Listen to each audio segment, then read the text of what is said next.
Okay, so the book of Hosea is where we'll be tonight. Welcome everybody. If I haven't already said so, I want to share my screen because there's some things that I want you to be able to take a look at as we go, and just to maybe help you keep some things straight. I'll be in and out of the share, but I just want you to be able to see a few things. The book of Hosea. What do you know about Hosea? What do you remember about the book of Hosea? It's not a book probably that you're real familiar with. Excuse me, 1 minute. Don't click. Okay, over there. He was told to marry a prostitute. Yes. That's what stands out. Hosea has one of the most interesting beginnings in all of Scripture. If you look at Hosea chapter 1, verse 2, you have these words. When the Lord began to speak through Hosea, the Lord said to him, "Go, marry a promiscuous woman and have children with her. For like an adulterous wife, this land is guilty of unfaithfulness to the Lord." That is a verse that I refer to occasionally to just remind people that not everything you read in Scripture you should immediately go and do. And this, I think this is an excellent example of that. There are some things in Scripture that aren't meant to be directly applied to us right now in the moment.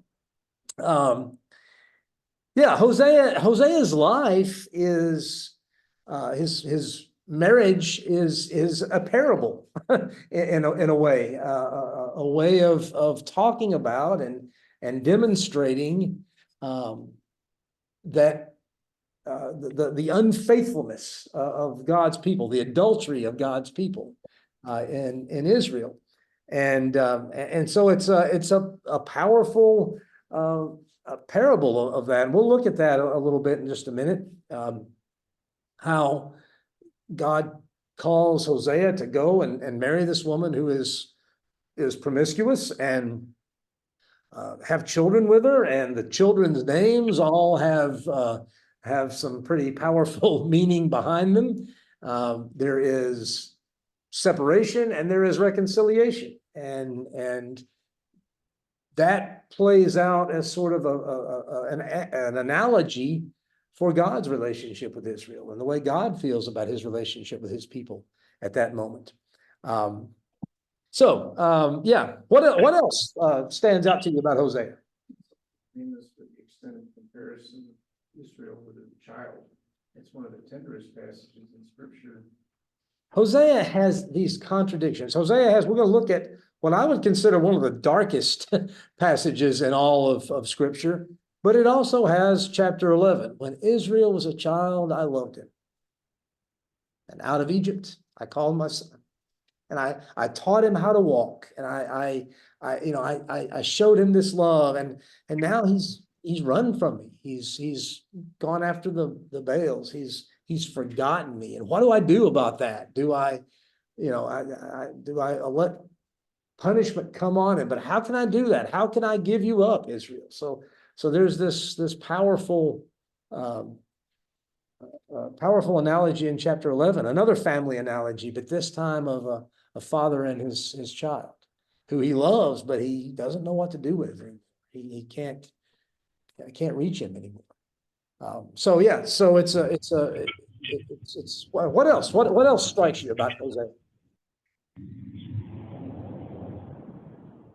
He shows love for his unfaithful wife. Yes. It's an amazing thing. Yes. It may be grace, but he seems to try to really love his wife. Yes. Under very difficult circumstances. Yes.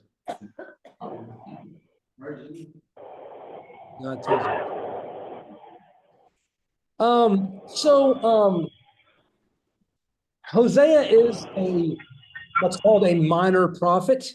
Now, you probably know already that doesn't mean that he is important, or that he is he's not unimportant. He's not underage. He's why is it a minor prophet? Why is he called a minor prophet? Got less written about. Isn't that what defines major and minor? The amount of chapters in the book? Okay, These are relatively short, book. yeah, he is, Pretty short. I lost my. And look at Yeah, Daniel. yes, he is, he is, it is the length that is of interest. I'm not sure if he's shorter than Daniel or not. I I don't, mean, that I don't think know he is. why they did that, but it's, I don't know. the chat, that there's more chapters. I don't know I don't know what the word count is or anything like that. Yeah, I'm just throwing that out. That's nothing. But in any case, it's about length. With the minor prophets, it's about length, not about importance, not about age. It's about length.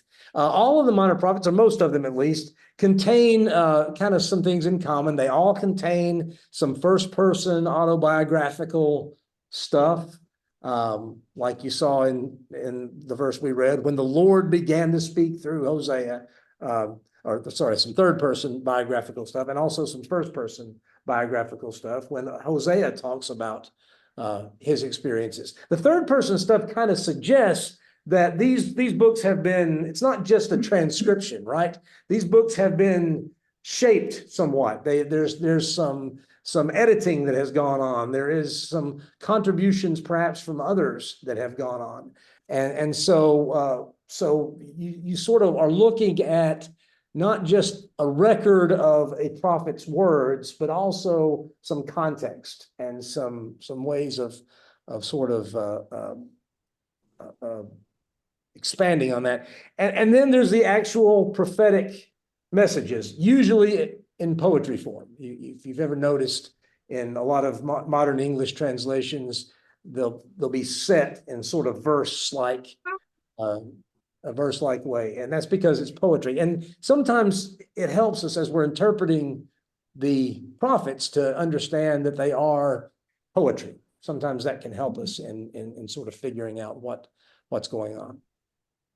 The book of Sirach, which is one of the apocryphal books, suggests that the minor prophets existed as a collection by about 190 BC, or at about 190 BC. I think most people think that collection came somewhat before that, and most scholars date the books in their written forms to between, around 500, 550 to around 300, 350 BC.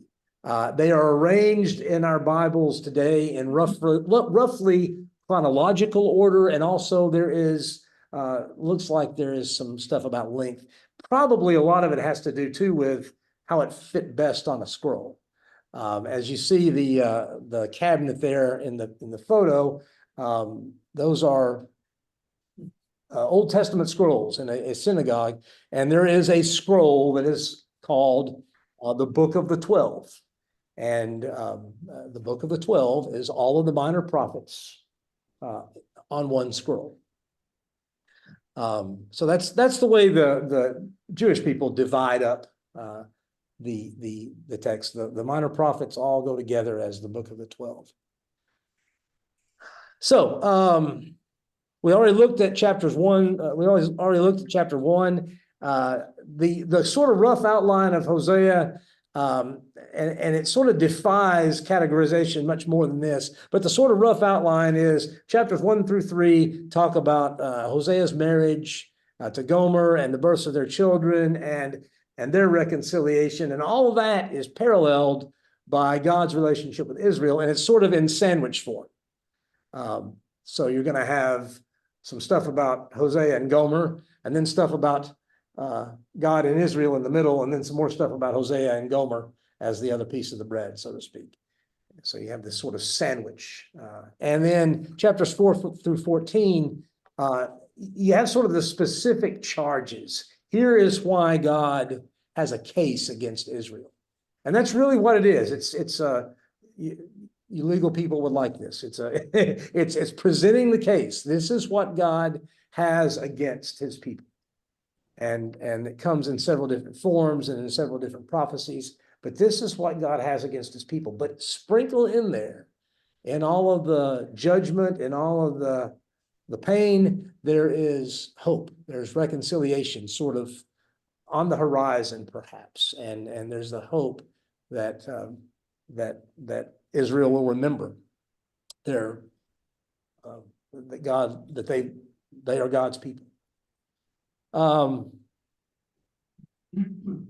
So that'll give us a little bit of a look at the book. Just a quick sketch of the historical context. What's going on when Hosea is the prophet? The first verse you can see dates his prophecy, the word of the Lord that came to Hosea, son of Beri, during the reigns of Uzziah, Jotham, Ahaz, and Hezekiah, kings of Judah, and during the reign of Jeroboam, son of Jehoash, king of Israel. So there's a date for Hosea, and it's a long date. It's about right around 50 years, right around half a century that we're talking about. So it's a wide span of time. So Hosea was active for a while. We don't know if there were other prophecies that didn't get recorded or if this was it in that long span of time. But Hosea was active as a prophet over this span of time, apparently. Around 800 to 750 BC, very rough dates, but around that. You look at 2 Kings chapter 13, for instance, and you get a little bit of the background. Things had been rough in Israel. Things had been pretty difficult politically.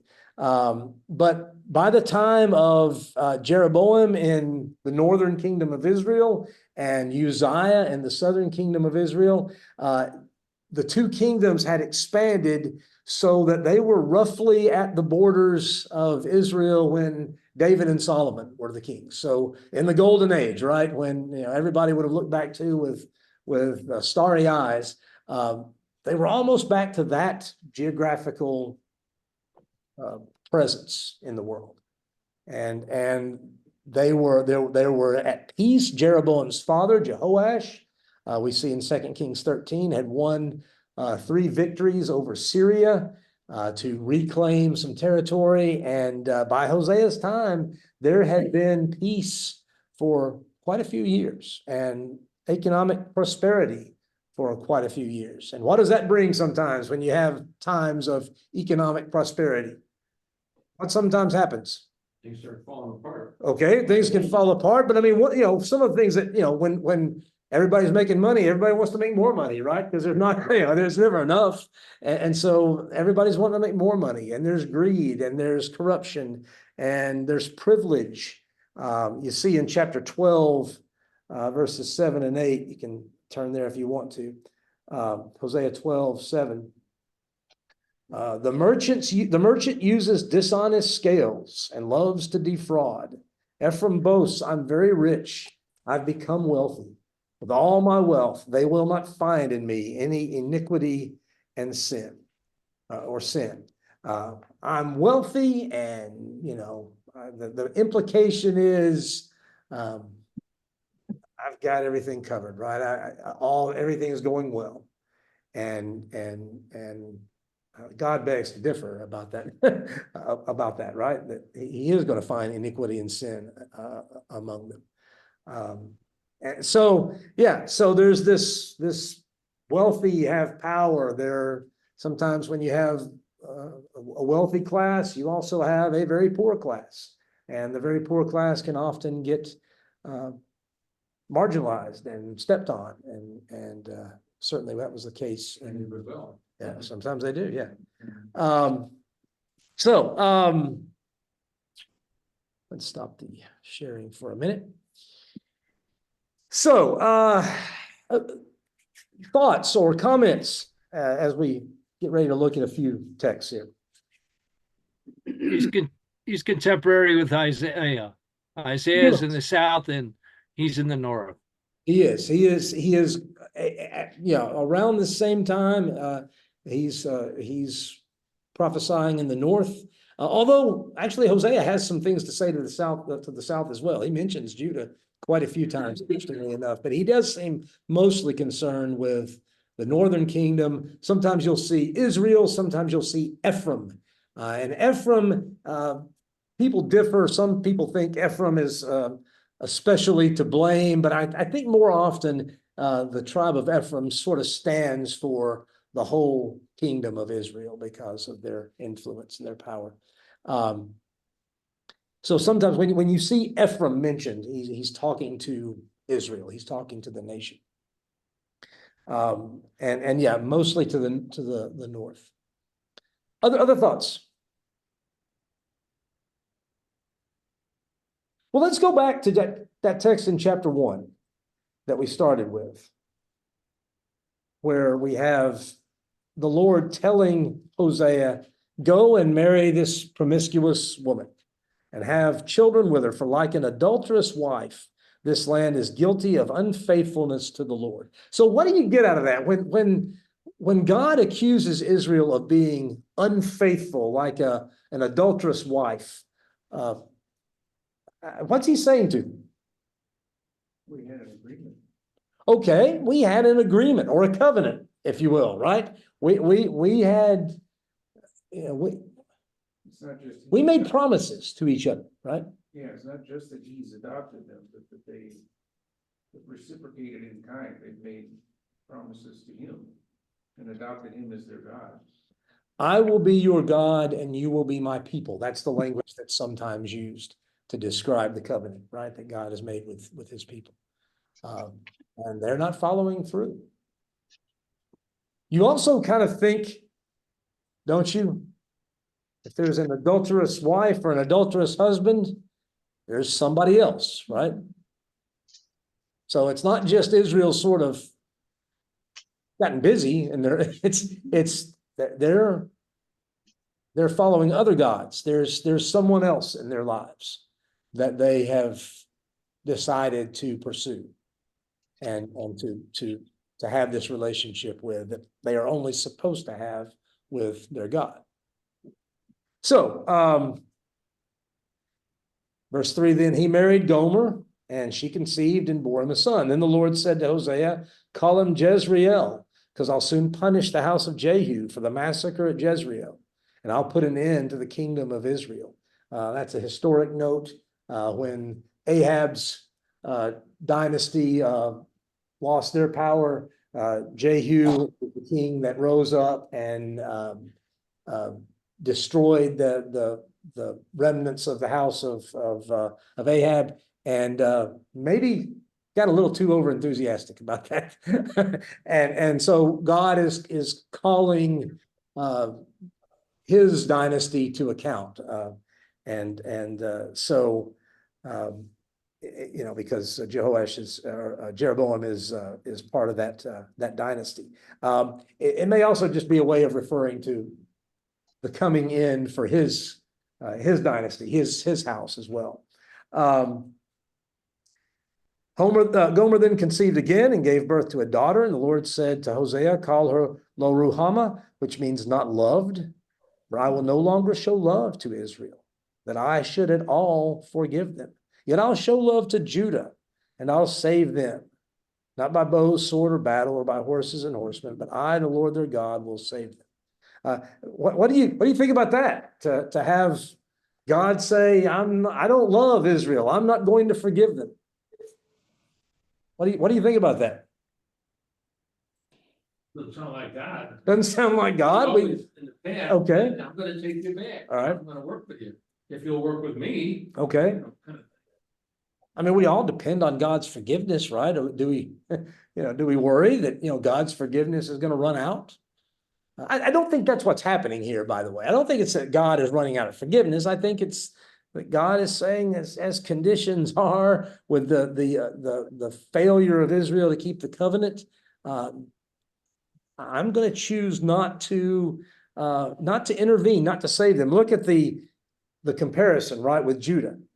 What's God going to do for Judah? He's going to save them. He's going to rescue them from the encroaching Assyrians, and he's going to take care of them.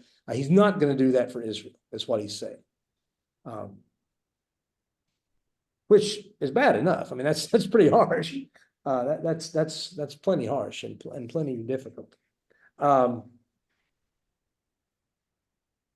I think it shows that God can be hard. Okay, yeah, yeah, He can be hard this, at times, but he doesn't really want to be there. the, That's not his nature.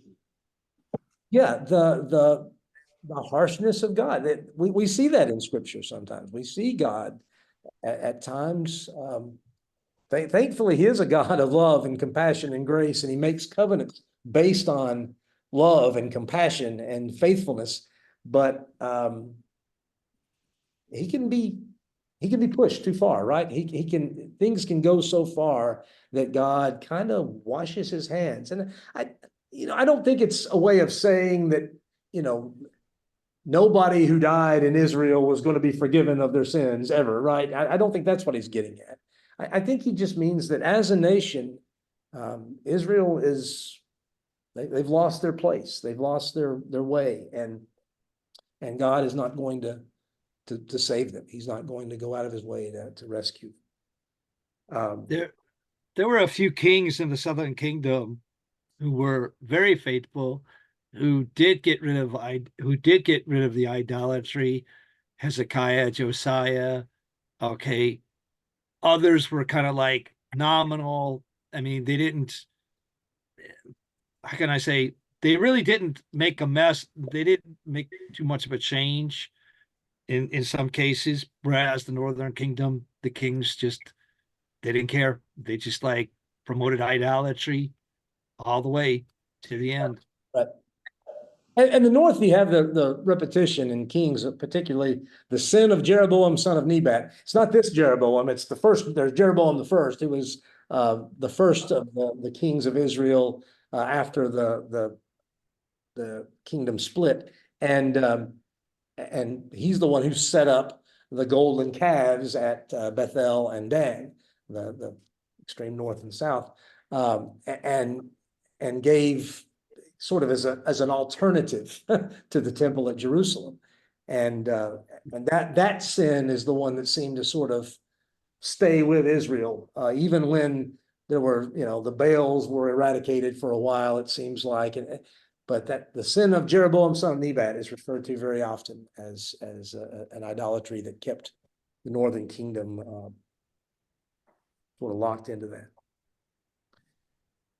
Then the Lord said, call him Lo Ami, which means not my people, for you're not my people, and I'm not your God. He's ending the covenant, is what he's doing, right? He's saying it no longer applies. You're no longer my people. I'm no longer your God. You've made this decision. I didn't. You chose this, but this is the way it's going to be. You're not my Jeremiah 3:8, he gave him a certificate of divorce. That's right. That's exactly right. That's exactly what happens.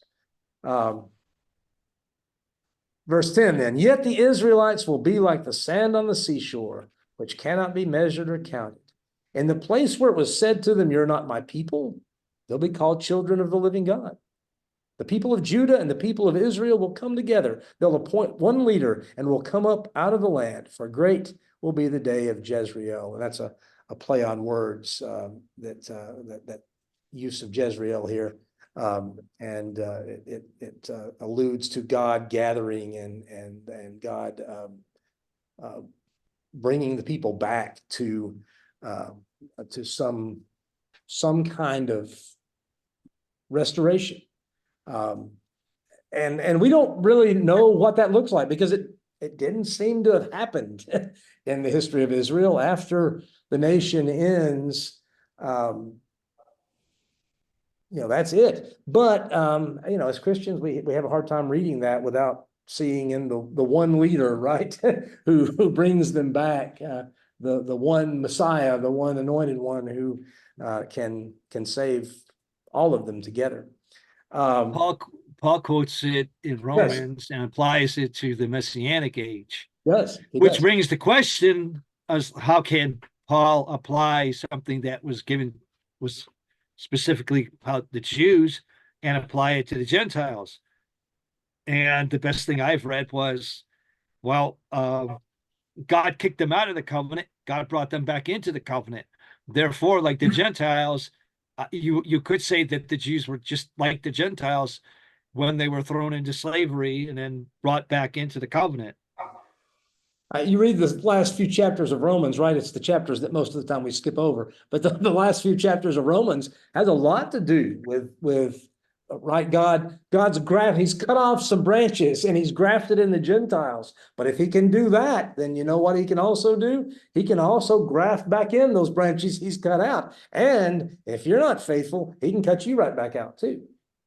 So it talks about God's sovereignty and how God can do what he chooses with his people and call who he wants. And a lot of what Paul is doing in Romans and Galatians, a lot of what he's doing is sort of talking about what it is that makes you the people of God. What is it that makes you in Romans?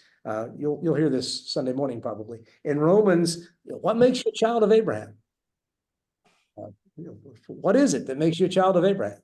And so a lot of what he's doing is taking some of these prophetic texts. James does it in Acts 15 with Amos, taking some of these prophetic texts and saying, you know, this is what I see God doing through Jesus.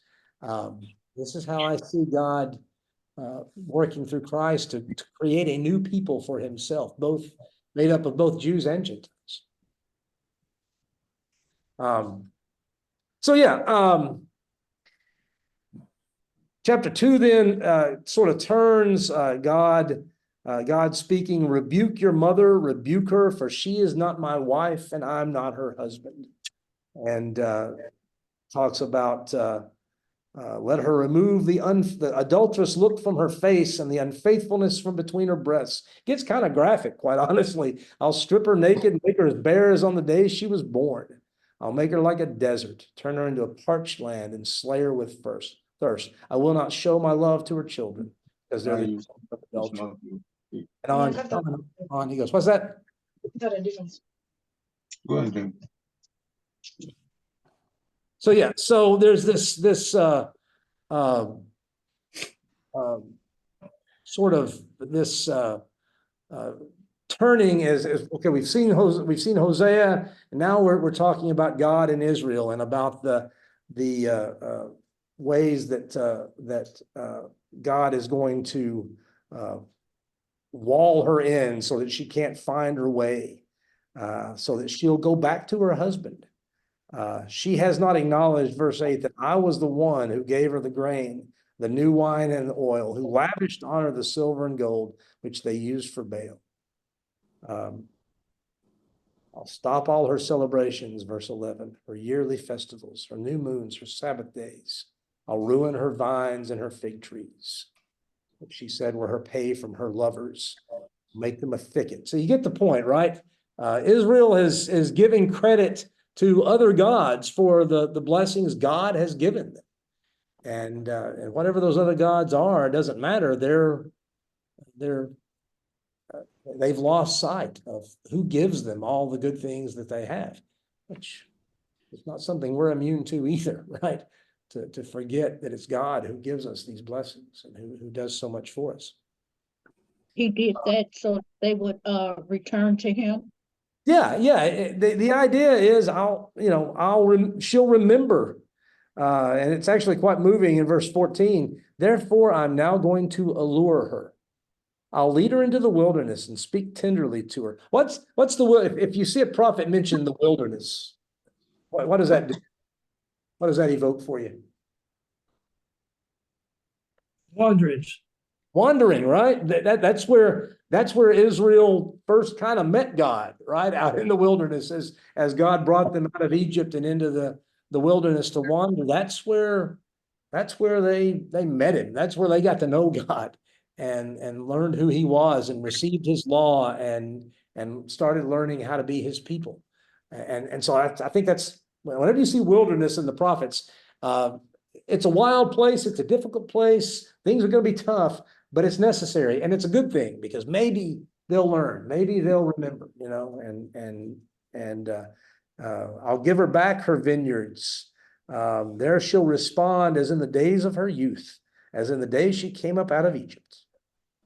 And that day declares the Lord, you'll call me my husband. You'll no longer call me my master. By the way, that my master is translated my Baal.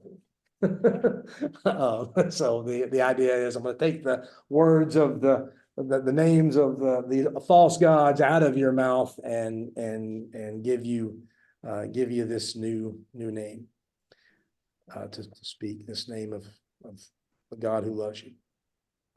And then in chapter 3, the Lord said to me, now go show your love to your wife again. Though she is loved by another man is an adulteress. Love her as the Lord loves the Israelites, though they turn to other gods and love the sacred raisin cakes. Well, everybody loves the sacred raisin cakes, right? Some sort of food given to the given as an offering to the gods. So I bought her for 15 shekels of silver. Now, what that's about, I don't know. Was she in some sort of sexual slavery to someone else? I don't know, but he buys her for 15 shekels of silver and about a homer and a lethek of barley. And then I told her, you're to live with me many days. You must not be a prostitute or be intimate with any man, and I'll behave the same way toward you. For the Israelites will live many days without king or prince, without sacrifice or sacred stones, without ephod or household gods. Afterward, the Israelites will return and seek the Lord their God and David their king. David their king is an interesting. Why David their king? What's he getting at? United Kingdom, right? A king who will rule like David did, and he'll rule all of Israel together. And as Christians, again, it's awful hard not to see Jesus there. They'll come trembling to the Lord and to his blessings in the last days. So there's this hope that in the last days, right, there's going to be reconciliation. Israel's going to come back to God. Israel's going to remember and find their way back. Other thoughts, comments? That's the way it starts. And it starts that way because I think that is sort of the key, the interpretive key for the rest of the book. In these first 3 chapters, you have, they're not my people anymore. I don't love them anymore. I'm not going to forgive them. But one day, one day they're going to come back to me. One day they'll return. So there's God's judgment, and it's harsh and it's hard. But there's also, he's not giving up entirely. He's holding out hope. And so as you read through the rest of Hosea and you see some dark stuff, just keep in mind that as we began, we looked at this cycle that God was going to eventually help them find their way back to it. You think we could say God was giving them some tough love here? Yeah. That's what it sounds like to me. It reminds you of people you may have known who have had to, their children have they've had to, as adults, must be one of the hardest things in the world, right? To tell your child, I can't have anything to do with it anymore. I can't, it's once too often this has happened, and I got to let you go, or a spouse. We kind of relate to that because we know people who have been through that, or maybe we've been through something like that. So we know people who relate to. We know people who have had these experiences of having to break a relationship that's loved and valued, but only bringing pain, and how hard that must be, and how maybe you still have hope even when it doesn't seem like there's any reason. It works. Yep. Not always. Yep.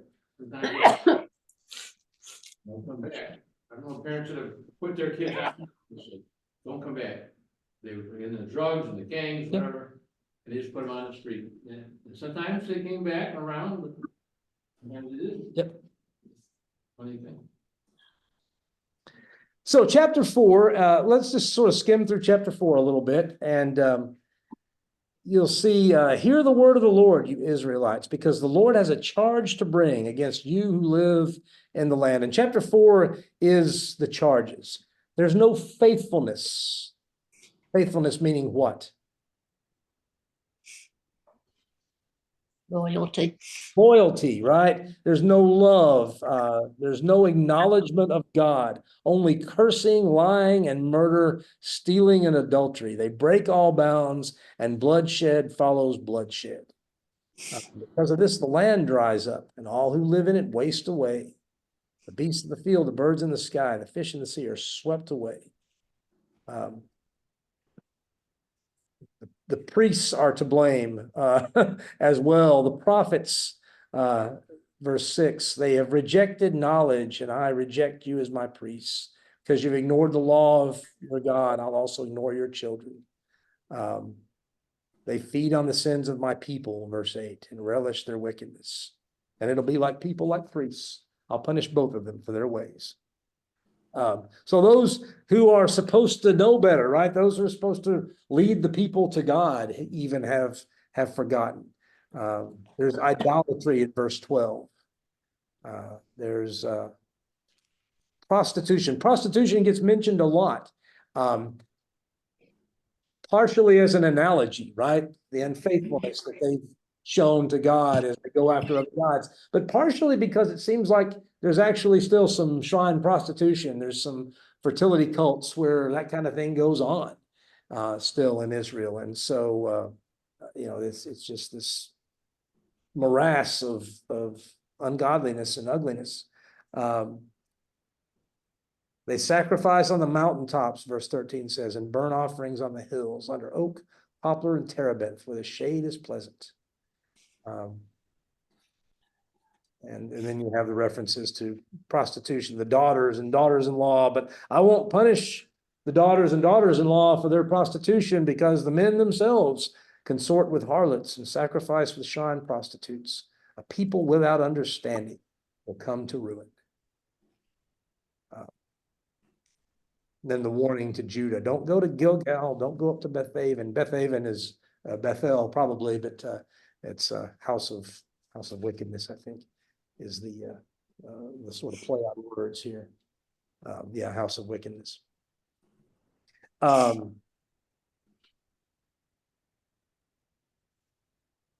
you have that, those are the charges, those are the what God has against Israel. And it's a long, lengthy list. And it's interesting, as you read that, you recognize we haven't changed all that much, right? Left to our own devices, these are still the same things we follow. These are still the things we run after, still the things we do to each other. And we see that in our world, we see it in our city. These charges that God has against Israel, this is what we do in the fallen world. This is what people do to one another. Nothing new under the sun. Yeah. Just keeps going on and on. Right. These same sinful things still going on today.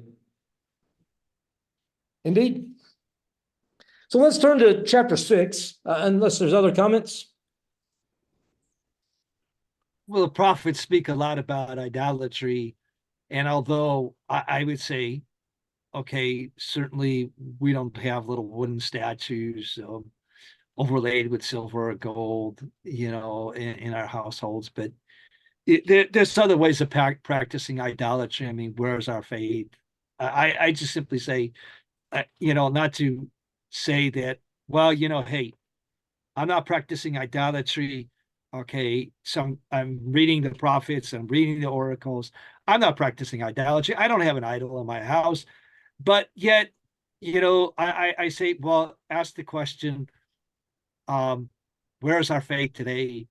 What are we trusting in today? Ask God to show us, if there's an idol in our life. Yeah. Okay, even though we don't have, we're not sacrificing to literal statues, there's still, faith issues in God's people is all I want to point out about some of the prophetic, making the prophetic passages about idolatry relevant to our life and not just to sit there and ignore them. What do we love? The way they love their idols. What do we trust? The way they trusted their idols. And, you start asking questions like that, it'll bother you. It could be where our undivided attention is focused on something else outside of God. Yeah. And we pay, too much attention to other stuff. And put our faith in those other things. I think that's the issue, right? What do you trust? What do you think is going to deliver you? What do you look to make you happy and content and secure? And what are the things that you are tempted to put before God? Because if those are the things that you put your trust and your faith in, if it comes right down to it, and you got to make a choice, well, what are you going to choose? You're going to choose those things you put your trust in most readily and most easily. So chapter 6, I wanted to point out a text that's maybe pretty familiar. Verse 4, what can I do with you, Ephraim? What can I do with you, Judah? Your love is like the morning mist, like the early dew that disappears, right? What, you profess your love for me, but it just vanishes, immediately. What can I do with you? God is perplexed. It's interesting, right? And I don't know that God is actually perplexed. We have to be careful about attributing all this human stuff to God. But the prophet wants us to see God this way, right? That there's this, what do I do? I don't know what to do with you. Like a parent to a child who is just, they just have disappointed them one more, too many times. And what am I going to do with you now? Therefore, I cut you in pieces with my prophets. I killed you with the words of my mouth. Then my judgments go forth like the sun. For I desire mercy, not sacrifice, an acknowledgement of God rather than burnt offerings. You ever heard that before? Yes, many times. Where have you heard it? From you. Okay, from me. Okay. I didn't invent it though. Where did I get it from? Right here. Somewhere in the New Testament, but I don't remember. Jesus quotes this a couple of times in Matthew. Jesus quotes it when the religious people, supposedly the Pharisees, are if you can look at Matthew chapter 9 if you want to for one example. Jesus is having dinner at Matthew's house, and the Pharisees see this and say, why is your teacher eating with all these kinds of people, right? All these bad folks, all these sinners. And on hearing this, Jesus said, it's not the healthy who need a doctor, but the sick. But go and learn what this means. I desire mercy, not sacrifice. Jesus thought the Pharisees needed to learn from Hosea, right? That what God is looking for is not just the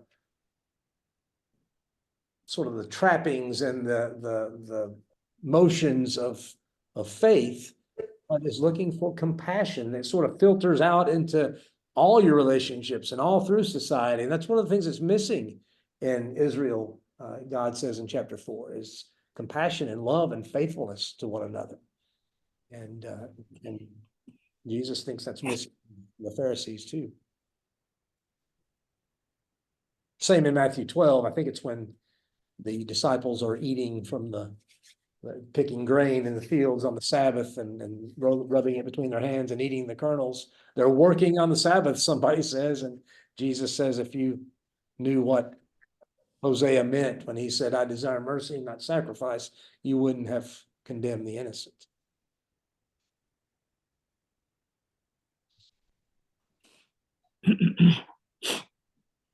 Probably the most famous verse in the book, right?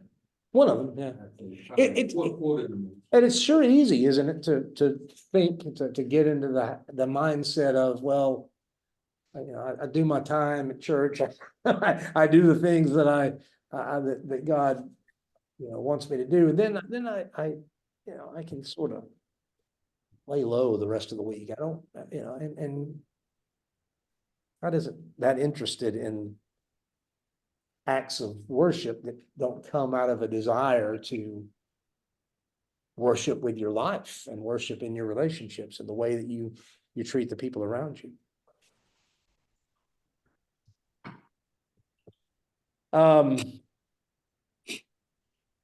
Another famous passage from Hosea is in chapter 8. And it's actually just a one line in verse 7 of chapter 8. They sow the wind and reap the whirlwind. You heard that before? What does that mean? They sow the wind and reap the whirlwind.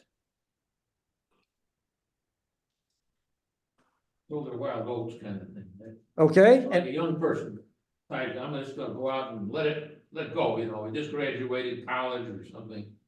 And they do stuff they've been taught against their whole life, they get drunk, something, and then they just go kind of crazy. And then they come back and regret it the next day, that maybe they got themselves in a heap of trouble. Yeah.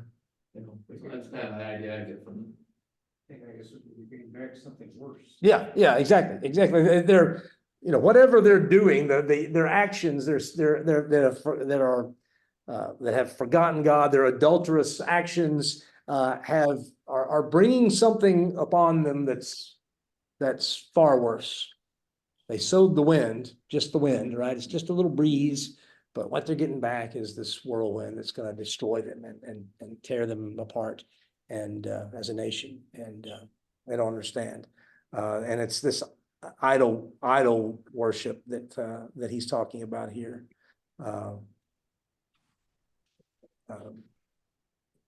Israel cries out to me, our God, we acknowledge you, but Israel has rejected what is good. They set up kings without my consent. They choose princes without my approval. With their silver and gold, they make idols for themselves to their own destruction. Throw out your calf idol. My anger burns against them. How long will they be incapable of purity? They're from Israel. This calf, a metal worker has made it. It's not God. It'll be broken in pieces, that calf of Samaria. They sow the wind and reap the whirlwind.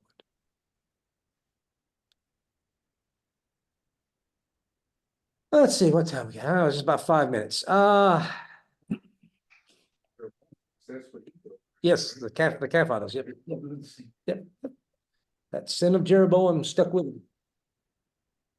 Because it was so ingrained in their national identity. Their national, it's this is where you go to worship. Just like in the South, they go to Jerusalem. We go to Bethel. We go to Dan. We go to these calf idols.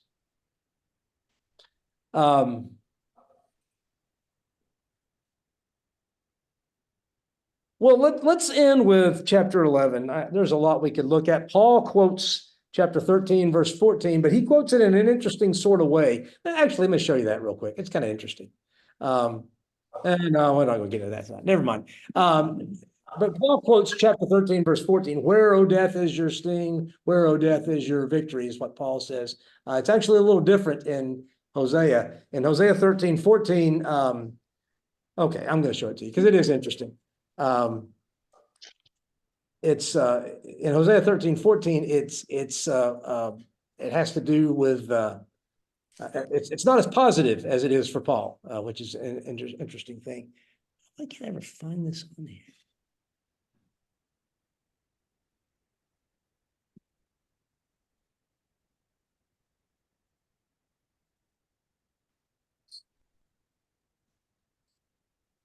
Okay, there it is.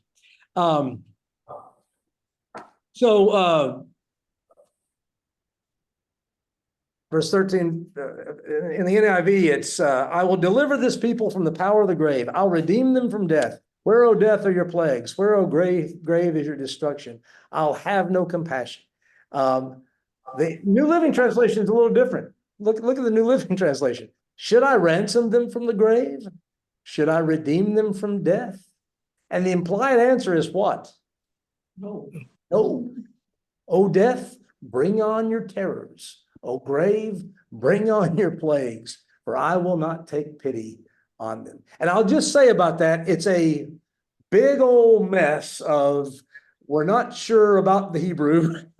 and sometimes in Hebrew, a statement can be a question or a question can be a statement. And Paul also maybe gets a little creative, or at least the Greek translation of the Old Testament gets a little creative. So in Paul, it's very much more powerful, right?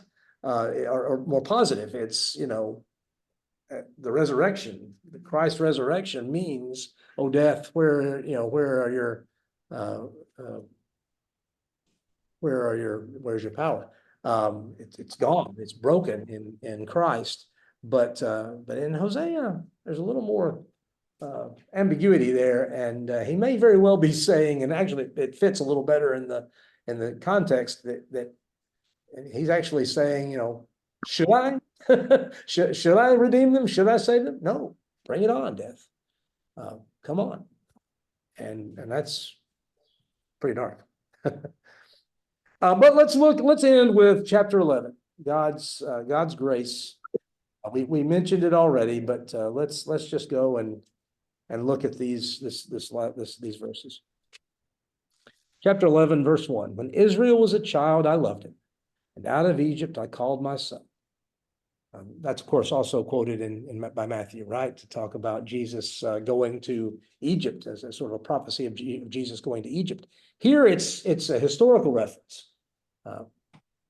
Israel was a child in Egypt, and I loved him, and I called him.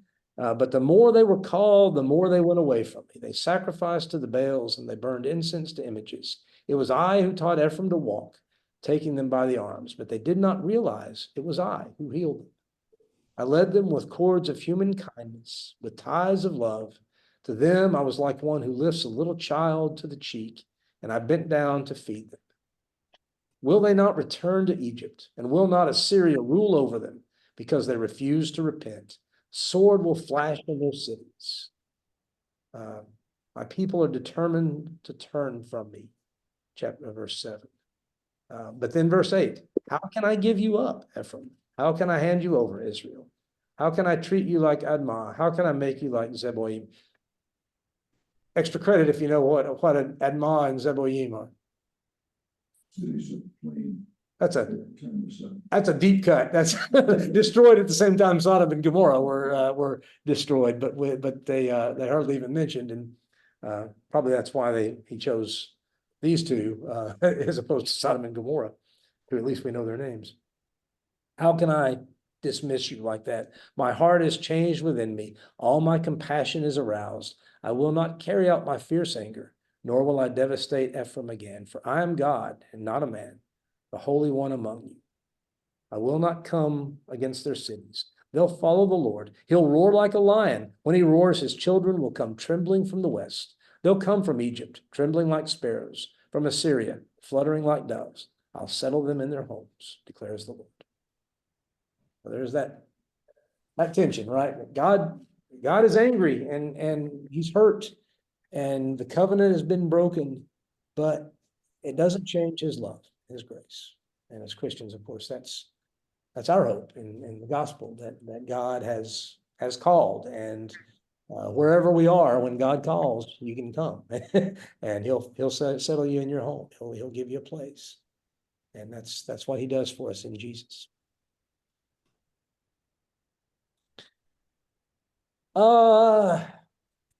Comments, thoughts?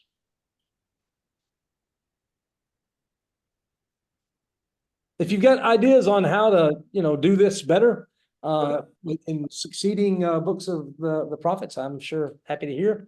And we will dig into probably Joel next week.